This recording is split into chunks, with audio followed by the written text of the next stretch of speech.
El magisterio, el Bester Gordillo, pues ya vitalicia, ¿verdad? A su manera cambió pues, los artículos de esa ley del magisterio, entre comillas. Adelante. Hablar esta señora, pues hablar del salinato. Sabemos que Carlos Salinas de Gortari, que surge de un fraude electoral de 1988. Él, al par del inicio de esta señora, el Bester Gordillo, empieza ella a ser líder del Sindicato Nacional de Trabajadores de la Educación. Entonces, esa cohabitación entre el PRI de Salinas y el PAN que yo he comentado, porque hay que recordar que después del fraude electoral del 88,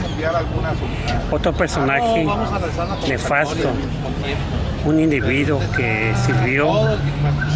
durante algún tiempo en la parte de representante del pueblo, pero utilizó su aspecto como litigante para sacar dinero del Senado de la República cuando fue representante. Él sirvió también como parte integral del fraude. A él le llamaban el ardilla, y ahí precisamente empieza el inicio de las concertaciones en 1988. Y es lo que actualmente siguen las concertaciones entre el PRI y el PAN, que es la derecha instrumental en el país.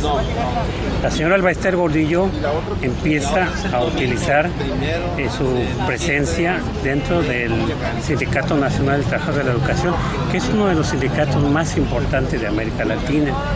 Tiene más de 1 millón de trabajadores aquí en nuestro país, México. Pero ella ha utilizado siempre el sindicato no para elevar la calidad educativa de los estudiantes, mejorar las condiciones de vida de los trabajadores, que son los maestros, sino lo contrario, para utilizarla como parte del negocio político que ha tenido, ya sea con gobiernos priistas y con gobiernos panistas. Sabemos perfectamente el tramo que le correspondió a ella en el sexenio sangriento, en el sexenio más dilapidante en todos los aspectos de la vida,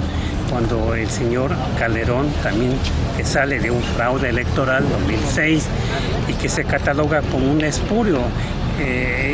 Y espurio es el término correcto, porque también espurio en la historia lo registra Victoriano Huerta, cuando él emerge de un golpe de Estado en contra de la elección presidencial de Francisco Madero González y de José María Pino Suárez.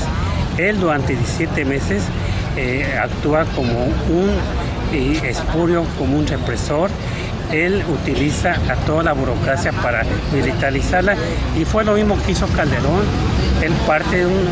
golpe de Estado, él parte de un gobierno ilegítimo, y también trata de uniformar por lo menos a su persona, a su familia, y utiliza el ejército para la dichosa guerra del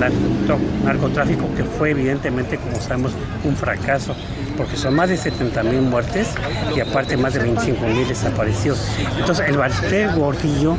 ella busca cómo acomodarse al gobierno en turno. Pudo haber sido priista o pudo haber sido panista, como fue el sexenio pasado, donde ella siguió utilizando a los maestros, y que actualmente todavía siguen más de 100,000 maestros que no trabajan y que no tienen ninguna actividad productiva, pero sí reciben dinero por la cuestión de hacer trabajos o favores políticos en las campañas electorales. Es algo que ya todos lo conocemos. Desgraciadamente no hay autoridad, no hay un gobierno que evite que ese recurso que se está dilapidando para cuestiones que no son de la educación como tal, los utilicen para seguir medrando en contra de la economía del pueblo. Ella, precisamente a usanza de la relación que tuvo con el gobierno de facto de Calderón, llevó a cabo la reforma electoral del ISSSTE, otra de las tantas reformas que lo único que ha hecho es depreciar el trabajo de los burócratas en el gobierno federal y permitir que esto se incremente el número de años para poder llegar a tener una jubilación realmente mísera, porque no puede contemplarse que un maestro, un médico, cualquier servidor público dentro del gobierno federal tengan una jubilación que no pasa de ser 10 salarios mínimos, siendo que los grandes poderes fácticos, los grupos en el poder y los grandes personajes que están en otros niveles, como son los diputados, senadores, los magistrados, simplemente ellos al jubilarse no se jubilan como un maestro, se jubilan con 1 millón de pesos anualmente o más,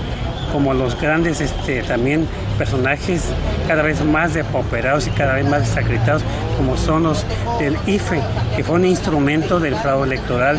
de hace unos cuantos meses, que contemplan un salario de cerca de 400,000 pesos y con más prestaciones, lo cual un trabajador común y corriente no puede aspirar en este momento de su vida terrenal a tener ese tipo de salarios que realmente hablan de una desigualdad, de una falta de congruencia, de un gobierno que realmente en lugar de poner las cosas en su lugar, busca dilapidar lo que el pueblo ha logrado mediante su trabajo y mediante la explotación y cada vez más inocua la condición del trabajador. Información en Mazatlán, Sinaloa.